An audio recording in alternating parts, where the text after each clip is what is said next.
Greetings to everybody again. Let me share with you now the second part of my talk, The Lure of the Occult, Esoteric Motives in Modern and Postmodern Fiction. In the first part, I clarified some definitions in connection with the occult, like mysticism, occult and magic, and different typologies of magic and other esoteric processes, activities, or thinking.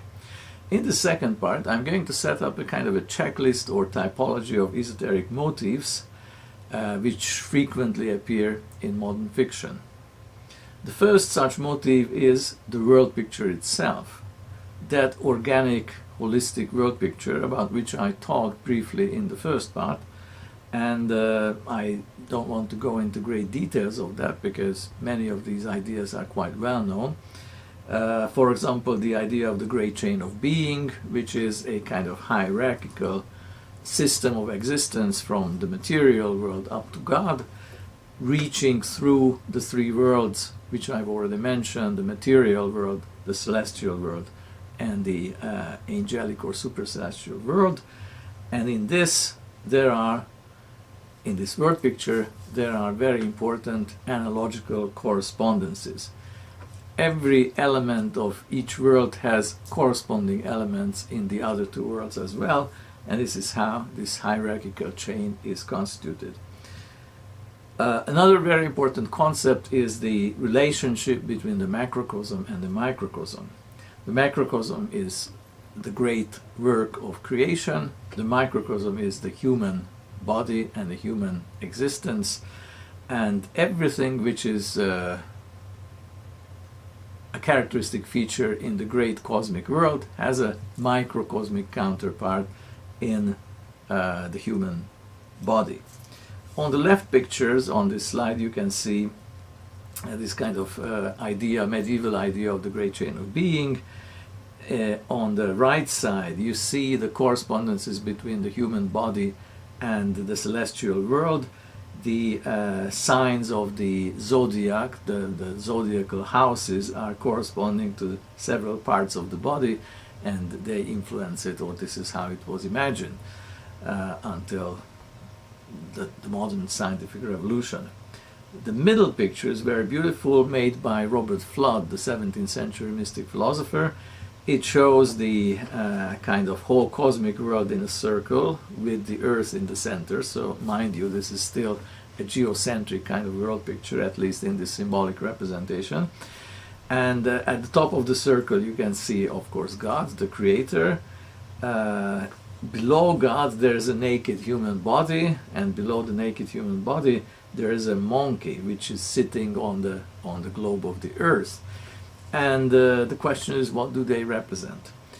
The female body is the emblematic figure of nature, Mother Nature. Yes, it's always a she. And interestingly, the monkey is representing mankind, humans, because humans are very, very good at imitating nature. So in this respect, they are having similar characteristic features to apes. And you can see that they are chained together. Nature is chained to God as well as the humans, and that again kind of reminds us of the great chain of being. Now this was the first motive. It's a holistic view of the universe, and of course it's very important in esoteric thinking, and in modern novels very often characters are pondering about it or trying to re-establish this holistic view as opposed to the fragmented, too rationalistic modern world picture.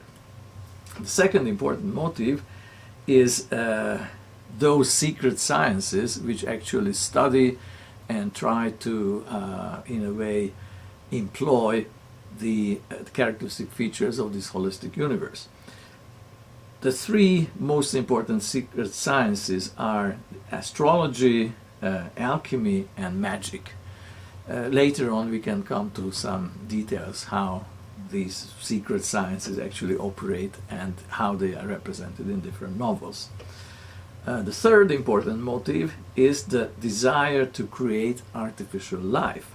In the first part I quoted the Bible, which says that God created humans after his own image. And of course one of the most important ability and power of God is creation itself. So if we are in a way the kind of simulacrum of the Creator, carrying all the important characteristic features of the Creator, then we humans can also create not only artworks and not only new generations in our procreation. Plato writes a lot about this, especially in the Dialogue Symposium. You can go to that text and read it for yourselves. But this fascinating idea of creating artificial life. Today the perspective is quite different in the age of genetics and artificial insemination and such things. But since at least the Middle Ages and especially in the Renaissance, this became a very big topic. Paracelsus, the famous and infamous Renaissance doctor, came up with the idea of the homunculus, an artificially created little human. Another famous example, more or less from the same time, is the idea of the golem. Of course, it goes back in time to medieval times, but in the Renaissance, especially in the Jewish circles of Prague, the famous Rabbi Löw is noted to have experimented with the homunculus, and both with the golem, which is the Jewish version of the homunculus. So actually both these motifs, the homunculus and the golem, have become very important motifs in modern fictions, as we shall see later.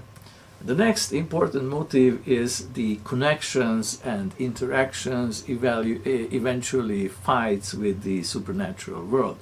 The world of angels, the world of demons, the world of devils.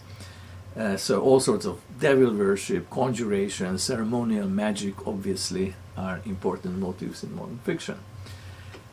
And the next motive, which also goes back to the early modern times, 16th, 17th centuries, is the rise of the secret societies. Such societies which are dealing in a communal context and with some important social goals and aims with the secret sciences.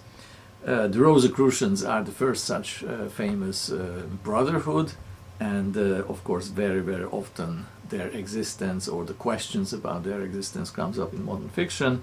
A similarly famous and important gathering or tradition is the Freemason tradition, and certain sects, even going back to the Middle Ages, but again especially dominating the early modern periods, like the Satanists, the Gnostics, Cathars. These are of course medieval and late antique phenomena.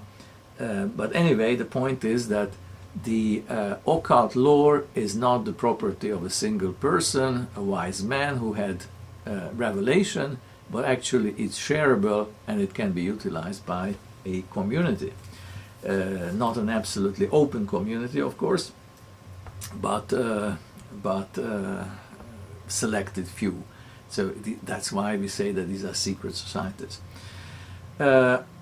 From all of these motives, we can come to the conclusion that magic is an extremely complex phenomenon, demands complex and interdisciplinary research, and of course it also demands complex and interdisciplinary presentation in literary fiction. This last slide of this presentation reminds us of this complexity, and if we put magic in the center of our attention, we can see that it connects to religion, it connects to natural philosophy, science, connects to intellectual history, anthropology, psychology, art and literature, and as I mentioned in the first part, it can direct towards a kind of elitist philosophical orientation, or it can connect to pop culture, popular beliefs, even folkloric practices. That was the second part, shorter than the first, hopefully. And in the third part, I go to case studies, and I'm going to present a number of novels which were written as of the early 19th century, the time of Romanticism, actually coming up to our present, to our post-modern age. Thank you very much for your attention, and stay tuned for the third part.